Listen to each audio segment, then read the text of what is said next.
il est dit que là où se trouve le divin, il ne peut pas y avoir un orgueilleux.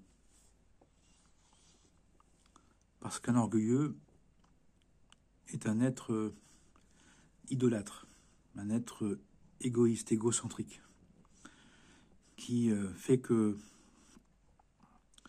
c'est un être qui est malheureux, à vrai dire, puisqu'il n'a pas suffisamment de conscience et de connexion avec le divin. Et qui fait que pour remplacer cette reliance avec la source, il a besoin de vivre à partir de lui-même ou d'elle-même, qui fait que la personne a besoin de plus en plus de place, de plus en plus de forcer les choses, de les imposer, de les diriger, de les contrôler, de les soumettre, qui sont l'expression de quelqu'un qui ne fait pas de place suffisamment au divin. Bien évidemment et heureusement, chaque être humain est un être divin qui vit à minima par le fait de vivre, d'être en vie, la connexion au divin. Mais il est connecté à minima. Il est connecté à un point Wi-Fi collectif. Il se relie avec une base, avec un minimum qui lui permet de vivre, de survivre, mais qui ne peut pas lui permettre de sortir de cet orgueil, de sortir de cette idolâtrie. Et donc, qui va engendrer une difficulté, une grande difficulté à être en relation, à être fraternel, à être bienveillant, à développer une largesse d'esprit. La personne va être dans une étroitesse d'esprit, de conception. Les idées vont être fixées, les idées vont être figées, sûres et certaines, catégoriques, au lieu qu'elles soient mouvantes, au lieu qu'elles soient progressives, au lieu qu'elles soient renouvelées, qu'elles soient retravaillées, qu'elles soient purifiées, qu'elles soient envisagées sur d'autres aspects, pour développer justement cette largesse d'esprit, qui va nous permettre à la fois de nous affirmer, et nous avons à nous affirmer avec fierté, mais dans cette capacité de largesse d'esprit, d'ouverture de cœur, de possibilité d'entendre d'autres versions, d'autres points de vue qui ne sont pas le nôtre, qui sont même éloignés du nôtre. Mais cette largesse d'esprit, puisqu'elle est une capacité de se connecter à la source universelle, va nous permettre de trouver, de chercher, de trouver et de rechercher dans les propos de l'autre ce qui pourrait nous aider, ce qui pourrait nous soutenir dans notre quête. Au lieu que l'autre soit en trop, au lieu que l'autre soit dans un rapport de force, j'ai raison, il a tort, il a raison, j'ai tort, nous allons chercher dans toutes les relations, dans toutes les situations, la possibilité d'apprendre quelque chose, de découvrir quelque chose. Et là, nous sommes nous redevenons comme des petits enfants, comme il est dit dans les évangiles. Cette capacité d'être disponible à ce que la vie nous propose, à ce que sont les personnes, de découvrir un autre point de vue, un autre aspect, quelque chose qui peut nous aider, une pièce du puzzle, un mot, une définition, une manière de dire, une manière d'être, une manière de faire, qui peut nous apporter quelque chose. Et c'est la grande caractéristique de quelqu'un et quelqu'une, de celui et celle qui, béni soit-il, béni soit-elle, est connecté et recherche à se connecter, recherche à se connecter, à se reconnecter, à se relier, pas simplement de manière naturelle, pas de manière habituelle, mais de mieux en mieux, pour faire en sorte que cette connexion ponctuelle, cette connexion de base, elle devienne une connexion 3G, 4G, 5G, qu'elle devienne une connexion divine, une connexion continuelle d'un renouvellement, d'un mouvement et d'un repos au même moment. Comme dit l'évangile de Thomas, je suis est un mouvement et un repos. De si on nous demande qui tu es, vous direz que je suis un mouvement, un repos perpétuel, continuel, éternel. Cette capacité de recréer, la capacité de se renouveler, la capacité de s'émerveiller, qui est l'essence même, l'expression même de la sainteté. Cette capacité, la sainteté, d'annuler en soi ce qui est contraire à cette largesse d'esprit. Cette notion de sainteté, c'est d'annuler en soi ce qu'on appelle les gonflements de l'ego, c'est-à-dire les idolâtries, c'est-à-dire les idées fixes, les choses fermées, les choses rances, les choses qui sont obsolètes, qui sont fixées, qui sont figées. Parfois, c'est par une fidélité à un héréditaire, un héritage religieux, à un héritage familial ou philosophique ou de point de vue, mais qui sont devenus des cendres et qui ont besoin d'être renouvelés. La tradition primordiale qui est le flux et la source de toutes les formes de religion, de reliance, de science, de philosophie, peu importe, quel que soit comment on nomme, a une caractéristique, c'est un feu. C'est un feu qui se renouvelle sans cesse. C'est un soleil et une lune. C'est un soleil, il y a une constance, et une lune, un renouvellement. Il y a besoin des deux. À partir de là, on est dans un monothéisme, et pas un monothéisme religieux, avec des religiosités, mais on est dans cette capacité d'être dans le monos, c'est-à-dire dans la conscience du un en tout et pour tout, dans tout ce qui est, dans tout ce qui était, dans tout ce qui sera. Qui fait que il n'y a plus rien de trop, il n'y a rien à rajouter. Tout est déjà là, tout est précieux, tout est disponible pour rencontrer le divin, caché, voilé, en attente, dans toutes les formes de vie, dans toutes les formes du vivant, dans toutes les relations. Et à partir de là, dans cette considération des choses, si elle nous convient, si elle nous parle, fait que on va s'apercevoir que finalement, on est plus ou moins dans une étroitesse d'esprit, que notre centrage est devenu un égocentrisme, que nous avons donc perdu le centrage sur les valeurs divines, sur cette capacité à trouver Dieu, à rechercher Dieu, à envisager le divin dans tous les aspects de la vie. Alors que nous sommes venus pour ça, nous dit-on. Nous sommes venus pour justement rencontrer le divin dans tous les aspects de notre vie. Ça peut montrer à quel point notre vie peut être passionnante. La passion du Christ, on nous dit. La passion de la vie, la passion du je suis, la passion de l'être, la passion de l'existence.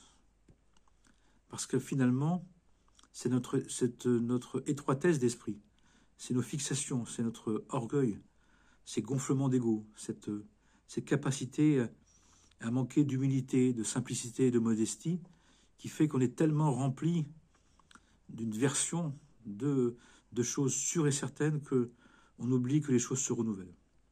Il nous faut être dans une conscience solilunaire, au luno-solaire. Il faut l'aspect de la continuité et l'aspect du renouvellement. Je suis le chemin, la vérité et la vie. Le mouvement de résurrection. Il y a des personnes, et si je prends la version chrétienne, il y a des chrétiens qui se sont arrêtés à la croix, qui ne voient que la croix, qui ne voient que la mort. Mais il y a la mort pour la résurrection. Et si je lis bien mon évangile à l'endroit, quelle que soit ma langue de naissance, il y a eu résurrection. Et nous allons, les chrétiens ont passé la Pâque, d'autres vont vivre la Pécha, d'autres vont vivre d'autres passages. Il y a le Ramadan qui vient de se terminer. Il y a toujours un mouvement de renouvellement, un mouvement de résurrection, de ressuscitation en esprit, de reconduction. Et il nous faut comprendre ça. Il nous faut absolument développer ça. Cette capacité à être des passants, à être des renouvelants, des êtres qui sont capables de vivre chaque jour dans sa version, ce nouveau jour, dans sa version première. Chaque jour, ce jour porte une version primordiale, une part de résurrection. Chaque jour porte une part de mort pour une résurrection. Chaque jour porte une part de questionnement, d'épreuve, d'interpellation, de saisissement pour un renouvellement, pour un re-questionnement. C'est là où la vie est passionnante. C'est là où le matin, on se lève et la première chose que l'on fait, c'est de rendre grâce à Dieu, d'être encore, qu'il nous offre encore une journée pour essayer de le vivre, de le rencontrer, d'exister en lui, par lui et avec lui, d'exister en elle, la Sainte Esprit, la Sainte Esprit, la sainte pensée de Dieu, et pour faire en sorte que notre vie ne soit pas que ce qu'elle a toujours été ou ce qu'elle pourrait être d'évidence, mais qu'elle soit aussi le lieu de la rencontre, de l'espérance, du renouvellement, de la transformation, de la métamorphose, de la métanoïa, du retour, du repentir, de l'élévation. Tout ça, ce sont des termes qui sont pour nous donner envie, pas simplement d'exister, d'être là, mais d'être dans cette dynamique, non pas que dans cette dynamique du devenir, et non pas simplement dans un avenir qui confirme, qui affirme, qui parfois plante, qui renforce, qui fait sombrer le passé dans une espèce de reconduction parfois un peu malsaine, ou un peu indélicate, un peu difficile, un peu douloureuse de ce qui s'est déjà passé. C'est-à-dire de ressasser. Et pour éviter de ressasser, pour éviter de s'identifier trop au drame de l'ego, au drame de l'idolâtre en nous, de cette part en nous orgueilleuse qui ne peut être que malheureuse, puisque l'orgueil, c'est un gonflement. L'orgueil, veut remplacer ce vide existentiel par une version qu'elle idolâtre. Une version qu'elle idolâtre, c'est-à-dire qu'elle a fixée, alors que nous sommes des passants, nous sommes des cheminants, nous sommes des renouvelants, nous sommes des rescapés. Mais des rescapés, ils ne doivent pas vivre que dans le passé, que dans la douleur, que dans ce qu'ils ont perdu. L'orgueilleux, on dit aussi que c'est quelqu'un en nous qui a perdu quelque chose et qui le recherche encore, qui n'a pas fait le deuil, qui est dans la nostalgie et dans l'amertume et dans la colère, c'est-à-dire dans un passé, dans un passif qu'il n'a pas réussi à digérer. Et pour le digérer, il faut en faire de la vie, il faut aller vers le devenir, vers la suite. Il y a un moment, il y a une part de la guérison de notre passé, de notre passif, c'est d'arrêter de vouloir le guérir, parce qu'en voulant le guérir, il y a une part que l'on veut conserver. Il y a une part de fixation sur la guérison de notre passé, de notre passif, qui finalement nous laisse dans le passé et dans le passif. Et il y a une part qu'on peut guérir, une part qu'on peut faire avec, mais une part auquel on doit se désintéresser. Dire maintenant je passe à autre chose. J'arrête d'être fixé sur ce que j'ai pas eu, ce que j'aurais dû avoir, ce qui était mal, ce qui était bien, ce qui n'est plus. C'est fini tout ça, c'est fini. Ce qui est passé est passé, ce qui est présent est en train de passer, et l'avenir ne doit pas être simplement un passé qui revient, mais un devenir, quelque chose qu'on ajoute, quelque chose qu'on produit, quelque chose qu'on fait venir, qu'on fait advenir. Et ça dépend de nous, ça dépend vraiment de nous. Ça dépend de nous, ça dépend de comment on va accepter de ne pas être dans l'identité du souffrant, de la douleur, de la victime, du bourreau, du sauveur, dans une image de soi qui se confirme, qui spontanément se confirme. Mais il y a toujours une partie en nous, puisque chaque jour c'est le cas, il y a toujours une partie en nous qui est toute nouvelle. Et c'est celle-là qu'on appelle l'identité de résurrection, le mouvement de ressuscitation en esprit. Cette part en nous qui n'a jamais encore existé. Et celle-là, il nous faut la désirer, il nous faut la vouloir, il nous faut vouloir l'être, désirer la rencontrer. Et pour ce faire, il nous faut être humble, simple, modeste, pour être disponible à ce qu'on n'a pas encore été, ce qu'on n'a jamais encore été, de ce qu'on pourrait être, qu'on n'avait même pas envisagé. C'est un état d'esprit. C'est un état d'esprit. Il y a des personnes qui, face à une même situation, vont sombrer. D'autres vont espérer. D'autres vont vouloir revenir en arrière. D'autres vont prier pour un miracle. Et d'autres vont dire, il faut avancer. Il faut faire un pas vers l'inconnu. Il faut oser aller vers une autre dimension de soi. Bien évidemment, elle nous est inconnue. Mais en même temps, elle nous est inconnue pour le moment, puisque nous la portons. On ne peut pas, les enseignements nous disent, on ne peut pas aller vers un devenir, on ne peut pas avoir envie d'un devenir qu'on ne porte pas. Et en allant vers un devenir, on s'aperçoit qu'on le porte. Ce qui fait que quand on décide de faire quelque chose qui n'était pas nous-mêmes, qui n'était pas habituel, qui n'était pas prévu, comme on dit, par notre vie, notre héréditaire, notre idée des choses, c'est simplement la possibilité de rencontrer une part de l'être divin que nous sommes, qui existe déjà, qui est déjà, et qu'on dit être avant le début du temps, avant le début de la chute, avant le début de l'oubli, et après, et avant, eh bien, c'est les conséquences de ça, de la chute, de l'exil, de la chute, de l'oubli, c'est-à-dire de l'idolâtrie, qui nous rend si malheureux, qui nous rend si fixés, si réduits dans la conscience d'être. Plus on est dans la conscience d'exister,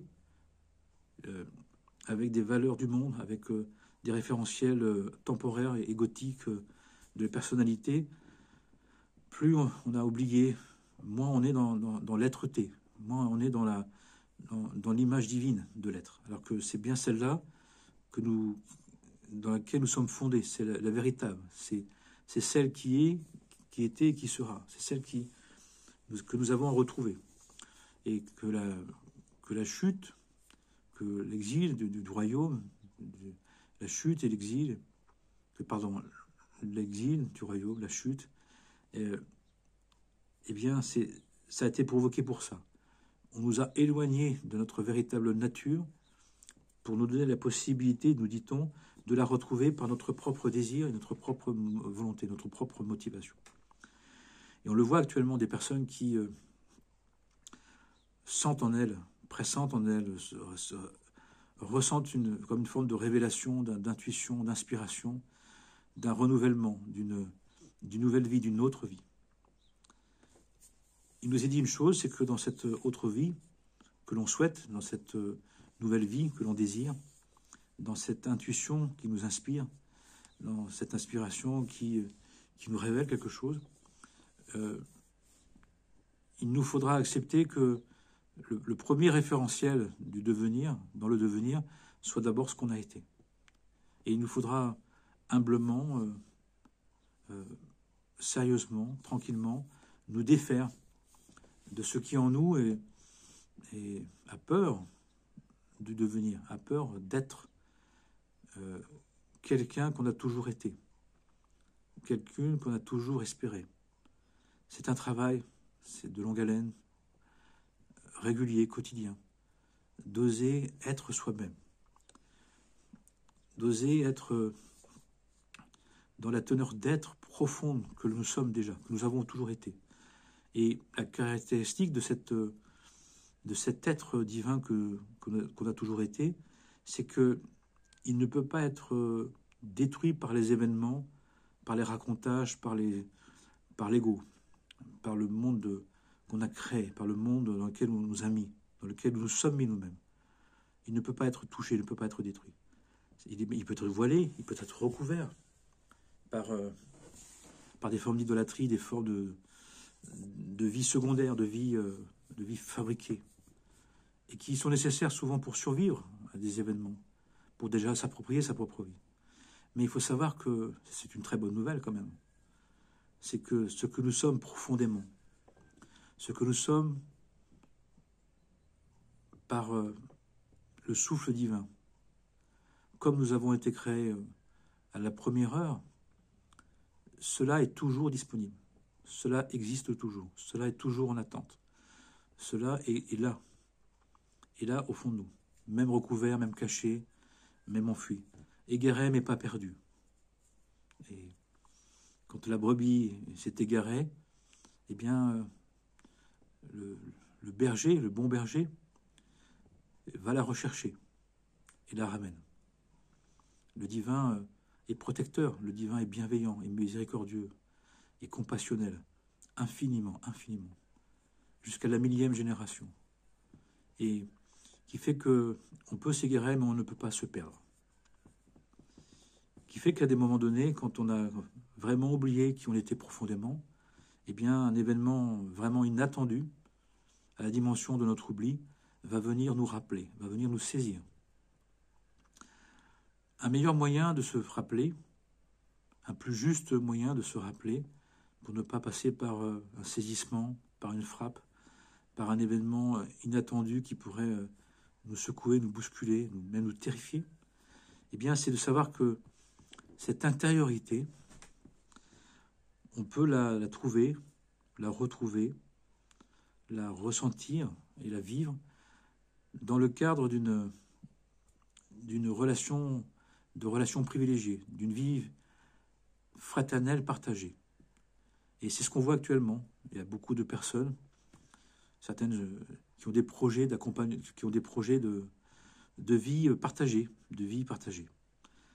Il faut savoir que c'est au fond pour retrouver dans cette intériorité, je ne vais pas parler d'intimité, je vais parler d'intériorité, de retrouver dans une intériorité, descendre dans une intériorité, dans une profondeur de son être, de retrouver son identité propre, son identité non idolâtre, non fixée, non figée, non arrêtée. Une des caractéristiques de l'idolâtrie, c'est que les choses sont fixées. Elles ont toujours été, c'est toujours été comme ça. C'est la tradition primordiale qui est devenue du traditionnalisme. C'est de la religion qui est devenue la religiosité, qui a oublié, c'est des cendres au lieu d'être du feu. C'est de la mort au lieu d'être de la vie. C'est de la stagnation au lieu d'être du renouvellement. Et c'est le risque pour chacun, à la fois individuellement et collectivement. En tout cas, il faut savoir qu'un des grands moyens, un des meilleurs moyens pour développer cette intériorité, c'est d'arriver à se mettre à quelques-uns, quelques-unes, quand 2 ou 3 sont réunis en mon nom, à se mettre à quelques-uns et quelques-unes dans un projet de vie fraternelle partagée, qui va nous permettre, justement, à partir d'un cadre commun, à partir des 4 murs du temple. Encore une fois, je le redis, le respect des droits et des devoirs mutuels. Le deuxième mur, le bon sens et la logique partagée. Le troisième, la morale. Un être divin est profondément moral. Il ne peut pas y avoir un être divin qui n'est pas moral. Il ne peut pas y avoir un être divin qui n'est pas bienveillant. Il ne peut pas y avoir un être divin qui n'est pas fraternel. Ne serait-ce qu'avec ceux avec qui il est en proximité. Pourquoi ? Parce que pour aller vers l'universel total, d'être fraternel avec tous, en tous et par tous et dans tous les temps, en tout lieu et en tout temps, nous sommes déjà à l'étape d'arriver à le faire un temps soit peu avec quelques personnes. Et on voit qu'il y a de multiples projets de se mettre ensemble, d'avoir une vie partagée, une vie fraternelle partagée. Bien évidemment, il y a des conditions à ça. Bien évidemment, ce n'est pas n'importe comment. Il y a ces 4 murs du temple. Le premier mur, le droit et devoir. Deuxième mur, le bon sens, la logique. Le troisième, d'être moral, ni amoral, ni immoral dans les relations. Ça va passer en particulier par la parole, la capacité de tenir son verbe et de tenir dans la relation un dialogue juste, ajusté. Et le 4e mur, eh bien, c'est le respect des 10 paroles de vie, des 10 commandements, qui fait que les personnes vont décider de vivre selon des principes qu'elles vont définir pour leur permettre justement de quitter une intimité égocentrique pour entrer dans une intériorité altruiste, élargie. La caractéristique de l'intimité, c'est qu'elle est réduite. La caractéristique de l'intériorité, c'est que ça développe une largesse d'esprit, une ouverture d'esprit, une ouverture de cœur. Et c'est l'intériorité qui nous intéresse. L'intériorité de l'âme, pour nous permettre de fraterniser, de commencer justement à faire ces nouvelles ecclésias, ces nouvelles églises, ces nouveaux temples, les nouveaux lieux de rencontre qui sont faits par ces familles d'âmes qui se retrouvent, par des âmes qui proviennent d'une même maison, d'un même monde, d'un même lieu du divin, et qui se retrouvent maintenant et qui ont besoin de se rassembler, et de s'assembler pour s'unir, pour communier, c'est-à-dire de fabriquer ensemble une alliance spirituelle. Une alliance spirituelle. Alors certains vont choisir une forme religieuse commune, d'autres ils vont partager des principes communs portés par chacun chacune par des religions différentes. J'accompagne des projets où les personnes, elles sont chrétiennes, ou elles sont bouddhistes, ou elles sont hindouistes, ou elles sont soufis, dans le sens où elles sont musulmanes, avec une version plutôt spiritualité soufie. Et d'autres vont partir de principes, le principe de bienveillance, d'altruisme, de respect mutuel, et avec quelqu'un qui est plutôt hindouiste, ou bouddhiste, l'autre qui est plutôt chrétien, l'autre qui est plutôt athée, mais qui ont des valeurs humaines, des valeurs universelles, qui vont les permettre de se relier, de s'allier et de vivre ensemble, de se soutenir matériellement, de dialoguer en commun, d'étudier, d'approfondir leur connaissance de leur religion, de leur philosophie, pour arriver justement à trouver cette capacité, à travers le dialogue, de trouver le liant, de se lier, de se relier. Pourquoi? Pour ensemble se connecter à la source. Le travail spirituel d'intériorité, et encore une fois, pas d'intimité, mais d'intériorité, c'est un travail de reliance. C'est de tout faire pour se relier à la source du divin, à la source de la vie, à la source de ce qui nous permet de nous renouveler. Et l'orgueilleux ne peut pas le faire. Le prétentieux ne peut pas le faire. L'envieux, il ne peut pas le faire. Le vaniteux, il ne peut pas le faire. Tous ceux qui en nous sont des gonflements d'ego, qui prennent la place de la connexion, prennent trop de place, ou parfois ou sont vides d'existence, eh bien, ne peut pas nous permettre de nous relier, de nous connecter à la source. C'est donc l'idée, c'est d'habiter une intériorité, d'une conscience, d'une source unitive, inclusive et universelle, qui ont pris des formes avec le temps, de formes de religion, d'école des mystères, de philosophie, de science, peu importe, mais que l'on doit arriver, qui sont là normalement pour nous permettre de nous réunir, c'est-à-dire pour nous fortifier. On se réunit, on fait une communauté d'esprit, on fait une communauté pour nous fortifier et pour nous protéger, pour nous aider à aller vers cette intériorité où se trouve le lieu de connexion. Cherchez le royaume de Dieu qui est au-dedans de vous, et le reste vous sera donné en surcroît. Ne savez-vous pas que vous êtes un temple divin? Que le royaume divin est au-dedans, pas au-dehors?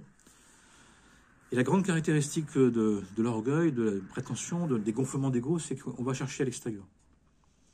On va projeter à l'extérieur. Et en projetant à l'extérieur, on va dynamiser le bien et le mal. Il y aura les bons moments, les mauvais moments, les bonnes personnes et les mauvaises personnes, les bons groupes et les mauvais groupes. Mais c'est une totale illusion qui amènera une totale déception. Ça ne marche pas comme ça. C'est ce que disent les enseignements. C'est ce qu'on dit les enseignements. C'est à l'intérieur de nous. Mais à l'intérieur de nous, il faut mettre de la lumière. Mais comment éclairer une intériorité seulement avec notre propre lumière qui est aussi vague, aussi petite, aussi quelconque? Eh bien, il nous faut mettre de la lumière, et donc appeler la lumière, demander la lumière, désirer la lumière qui n'est pas la nôtre, pour éclairer notre intériorité, avec non pas seulement la nôtre qui est si faible, mais avec une autre qui est la source même de notre lumière. De manière générale, on appelle ça Dieu. On s'appelle le divin. Après, encore une fois, mettez les mots que vous voulez, qui vous conviennent. Habillez la vérité de votre cœur avec les mots qui la définissent et surtout qui vous permettent de vous y relier. C'est l'essentiel. Peu importe que tu nommes la source de tel ou tel mot, tel ou tel nom divin, c'est est-ce que ça te relie? La caractéristique d'un être qui se relie, d'une intériorité active, c'est que ça développe les valeurs divines, de l'altruisme, de la bienveillance, de la non-médisance, de la non-calomnie, de la parole précieuse, de la fraternité, d'un esprit communautaire, un esprit de partage. On voit dans les évangiles, ils mettaient tout en commun, ils partageaient. On le voit chez les compagnons du prophète, la paix sur lui. On le voit avec le Bouddha et ses élèves. On le voit dans toutes les formes. Il y a toujours un qui rappelle la source, un qui n'est pas la source et qui dit à chaque fois qu'il n'est pas la source, mais qu'il a retrouvé la source. Et aussitôt, il la partage. Et même s'il ne voulait pas la partager, ça rayonne tellement de lui ou d'elle, parce qu'il y a beaucoup de femmes saintes, bénies soient-elles, magnifiques, qui même cachées, même voilées, rayonnent. Il y a des saintes femmes et des saintes femmes qui, par tradition, dans leur religion, devaient être voilées et cachées, mais elles rayonnaient tellement une odeur de sainteté que même si elles n'étaient pas visibles, même si elles étaient cachées, elles rayonnaient un état d'être, d'amour, de sainteté, de connexion, qui venait complètement, de manière odorante, créer des effluves d'amour, des effluves de compassion, de bonté et de réalisation qui amenaient chacun à se perfectionner. Extraordinaire.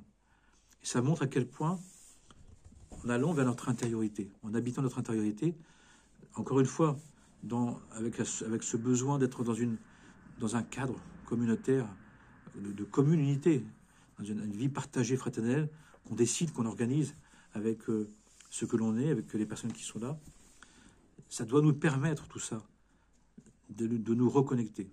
Et ensuite, de ne plus nous déconnecter. De nous reconnecter et de moins en moins se déconnecter.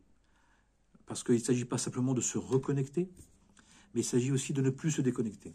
On le voit avec nos appareils téléphoniques, avec notre ordinateur.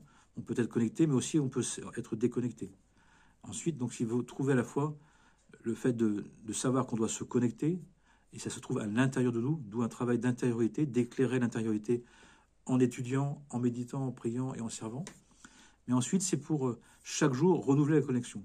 Parce que chaque jour, la connexion doit se renouveler. Parce que chaque jour, il y a une nouvelle version. La conscience profonde de l'être se renouvelle de 24 heures en 24 heures. La conscience extérieure, la conscience la plus éloignée, se renouvelle sur une fois l'année. Et la conscience un peu plus proche se renouvelle tous les mois. La conscience est plus proche, un peu plus proche de l'intériorité, se renouvelle toutes les semaines. Mais l'idée, c'est qu'on ait un renouvellement quotidien, journalier, de 24 heures en 24 heures. Bien évidemment, tout ce que je dis, vous en prenez ce que vous voulez, vous en pensez ce que vous souhaitez, et vous l'appropriez à votre manière, et ceux que ça intéresse, qu'ils le prennent, ceux que ça n'intéresse pas, qu'ils passent leur chemin, et qu'ils veillent à ne pas entrer dans des invectives ou dans des agressivités ou des menaces, puisque une des grandes caractéristiques de l'expression à l'extérieur d'un être déconnecté, c'est qu'il ne peut pas s'empêcher de mal dire, de mal parler.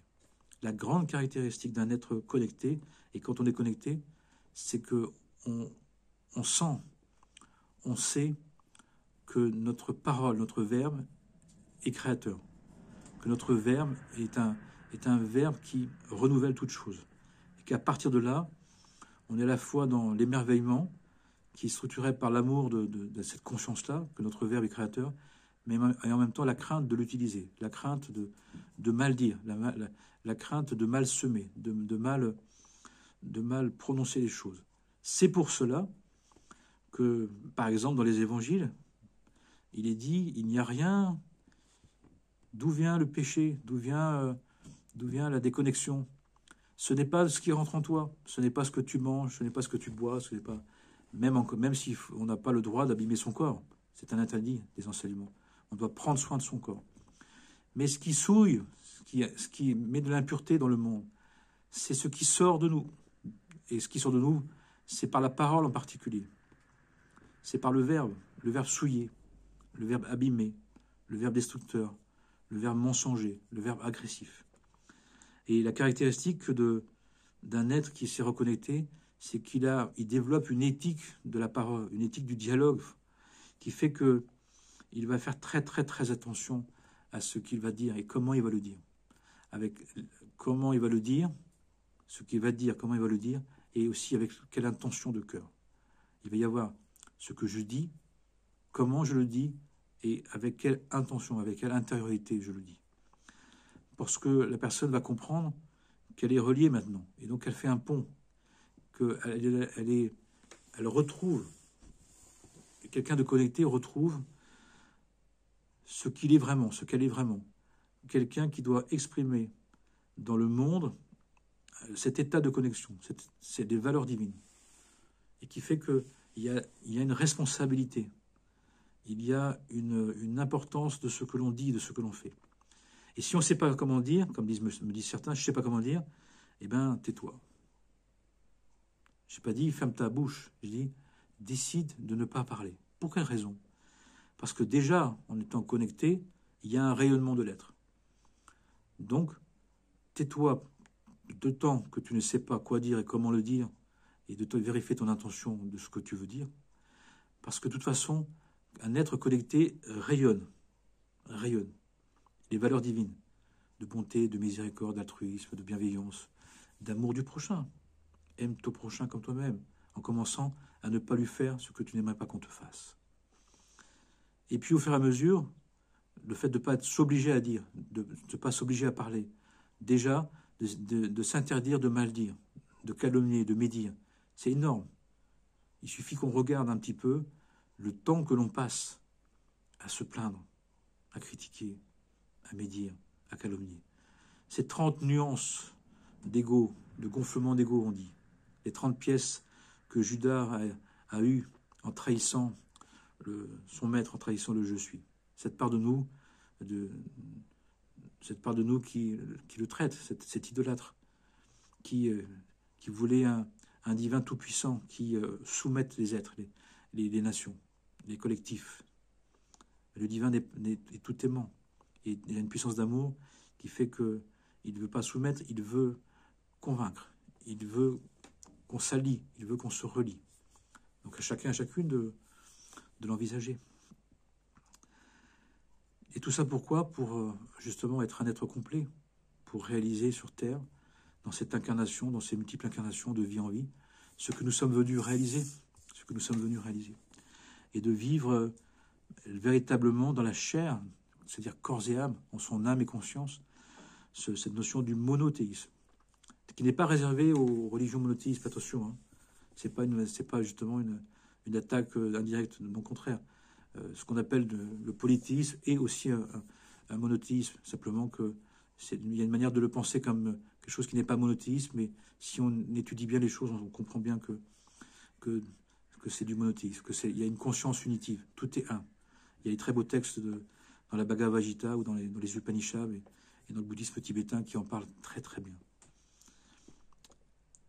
Donc puissions-nous avoir envie de se relier.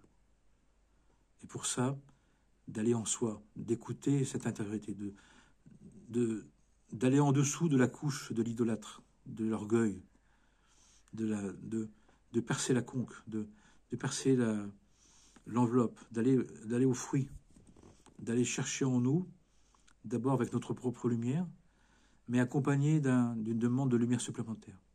Demander au divin, que l'on nomme du nom qui nous convienne, de nous aider à être cette lumière, à être cette conscience, à être ce gardien qui nous permette de descendre en nous et d'aller trouver dans cette intériorité, dans cette terre profonde, dans cette terre de toutes les promesses où coule le miel et le lait, eh bien, cette connexion. Parce qu'elle est là en nous. Elle ne nous a jamais quittés. Elle est toujours disponible. Elle nous attend. Et le divin nous a proposé le jeu de la liberté, le jeu du libre arbitre. Nous avons le choix d'y aller ou pas. Ça nous appartient. Si on n'y va pas, c'est qu'on fait le choix de ne pas y aller. Si on y va, on fait le choix d'y aller et on nous dit « cherche ». Et ne cesse pas de chercher à te reconnecter au divin, à te relier au divin. Et quand tu vas le vivre un instant, et le revivre des instants, et le revivre au fur et à mesure, tu vas d'abord être bouleversé. Et ensuite, tu seras émerveillé de tout. Tu seras bouleversé parce que tu vas voir à quel point ça t'a manqué, à quel point on a oublié, à quel point on n'y avait pas pensé, on n'y avait plus pensé. Et émerveillé parce que d'un seul coup, ils ont des yeux et ne voient pas, ils ont des oreilles et n'entendent pas. Alors nous avons des yeux pour voir, pour entrevoir, pour percevoir, jusqu'à voir. Et nous avons des oreilles pour entendre le chant des oiseaux, le chant des mystères du divin, le chant de Dieu. Quand on dit Alléluia, on dit c'est béni soit le chant de Dieu. Quelle merveille. Et en tout. Et à ce moment-là, on comprend que le divin est en toute chose.